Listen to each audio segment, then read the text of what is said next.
Welcome back, everybody. My name is Timeless, and you've stumbled upon another spooky story of mine.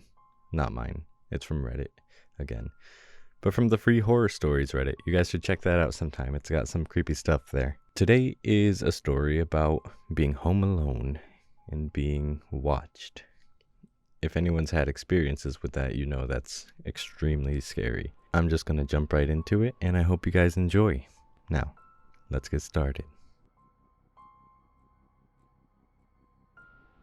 I'm a female, and the story I'm about to share with you happened almost 10 years ago. At the time, I was 17 years old, and like most teenagers my age, I was content to lock myself away in my room with my laptop and my headphones. In autumn of that year, my parents went up north for the weekend. We lived in Michigan, and the Upper Peninsula is famous for its scenery that time of year. I was left with the house to myself for the entirety of the weekend and thought nothing of it. I enjoyed my privacy and didn't mind being alone. Let me tell you about my house and where we lived. Our house is very old and a modest dwelling, 2 floors and a basement. All the bedrooms are on the first floor since the second floor is an unfinished attic. The house itself is about 8 miles from the nearest town. The backyard is pretty large with an even larger cornfield stretching out for acres and acres. Separating the property from the lake on the other side of the trees, the cornfield stretches partially around the house. The backyard is pretty large with an even larger cornfield stretching out for acres and acres, separating the property from the lake on the other side of the trees. The cornfield stretches partially around the house, creating a wall between our house and our neighbors to the east. It wasn't isolated by any means. There are 5 houses very near, 1 on each side and 3 across the street. A local hunter, a farmer, a retired couple, a construction worker, and the local preacher were the people I called neighbors. It's a quiet road, little traffic, and only the occasional coyote howl to disrupt the night. A nice calm place to live. It was day 2 of my weekend alone. It was a chilly evening, so I shut my window and locked it before I huddled up on my bed with my laptop. I've always been a big fan of urban legends, especially legends that have some truth woven into the tale. Truth always makes a good story better and makes a scary story all the more frightening. That night, I had no idea that I was about to take part in my own scary tale. While I'm zoning out on my laptop, watching horror videos and reading stories online, I heard an odd noise over my headphones. I pulled one speaker away from my ear and focused on the sound. The sound was coming from my window. My bedroom is a corner bedroom, and as a result, I have 2 windows. One window facing the neighbor to the west, and the second window faced the backyard. It was the second window that had the strange noise. At first I thought leaves and loose branches were getting blown against the screen since it was fall and the weather in Michigan can get pretty harsh and unpredictable, but my reasoning didn't quite fit with the sound. It wasn't a banging or rattling. It was like metal wires snapping. I removed my headphones and used my laptop screen as a light to see where I was walking without putting a glare on the window's glass. The curtains and blinds beneath were drawn, preventing anything outside from being able to see inside. I was nervous about looking outside. I was alone and I had no idea what was going on. I hugged my wall as I slipped my fingers under the curtain and slowly, carefully pulled down one of the blinds so I could look outside. There, standing in the darkness outside my window, was a person holding a knife, cutting at my screen. My heart skipped a beat as my blood ran cold. My instincts told me not to make a sound and stay out of sight. I slid down my wall and crawled on my hands and knees to my cell sitting on the same table next to my bed. I called 911 and whispered everything to the person on the other line. I told them someone was outside my window and he had a knife, and that I was alone. The operator stayed on the line with me and kept reassuring me that the police were on the way. I could hear my screen being cut open. I kept telling her I wanted to run, but she insisted that I stayed put and didn't make a sound. Suddenly, the snapping sound of the screen wires being cut stopped. I listened, and I almost screamed in fear when I heard a new sound. The knife was digging at the wooden frame of the window, and a man tried to pry it open from the outside.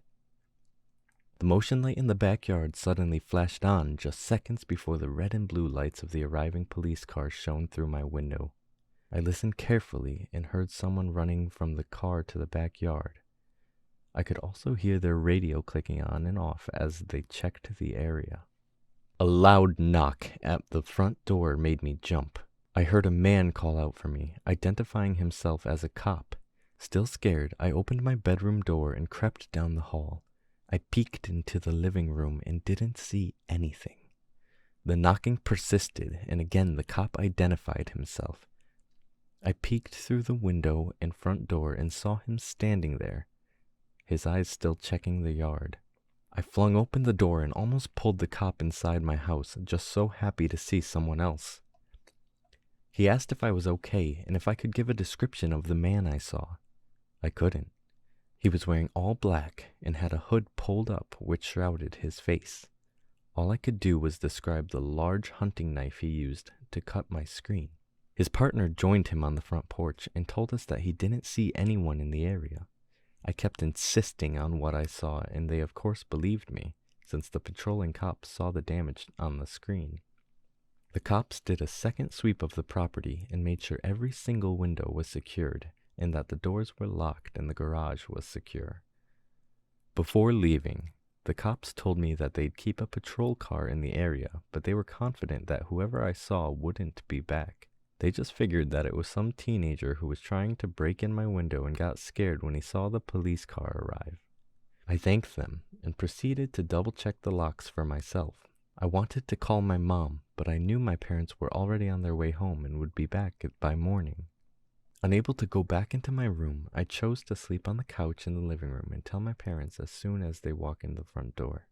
About an hour later, after I was finally able to relax and started to drift off to sleep on the couch, I heard a loud bang against my back door. I sat straight up and looked through the kitchen into the back mudroom that leads to the back door. This time I knew I was in danger. I grabbed my cell and dialed 911 again. This time I ran into the kitchen and grabbed a large knife from the butcher's block and huddled on the floor against the counter and cabinets. I pressed the phone to my ear as the operator, a man this time, continued to talk to me so I didn't feel alone. I gripped the knife tighter and began mentally trying to psych myself up. If this man managed to get inside, would I be able to defend myself? He had a knife. Maybe that's why I grabbed one too. But I didn't know anything about him, how tall he was, how strong he was.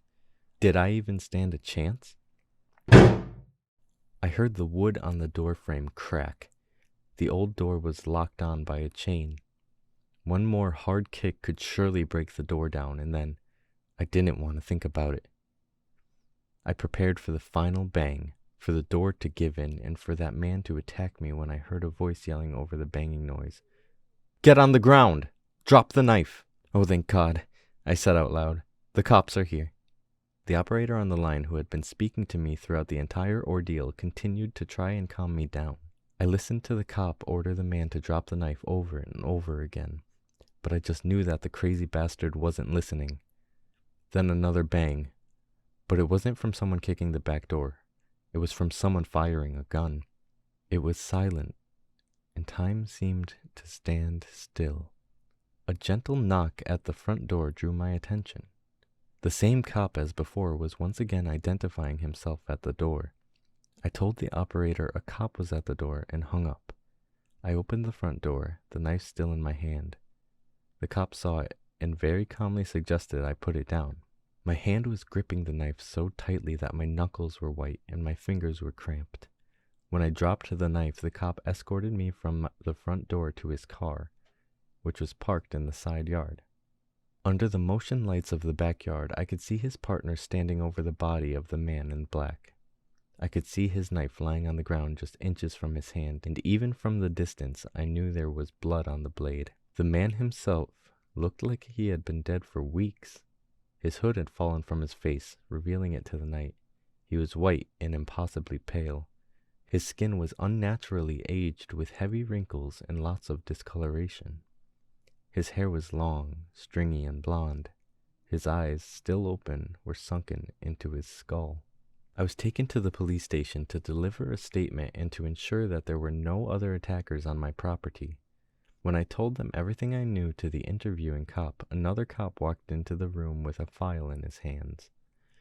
He whispered something to the first cop and handed him the file. I asked the cop if they knew who the man was, and he nodded.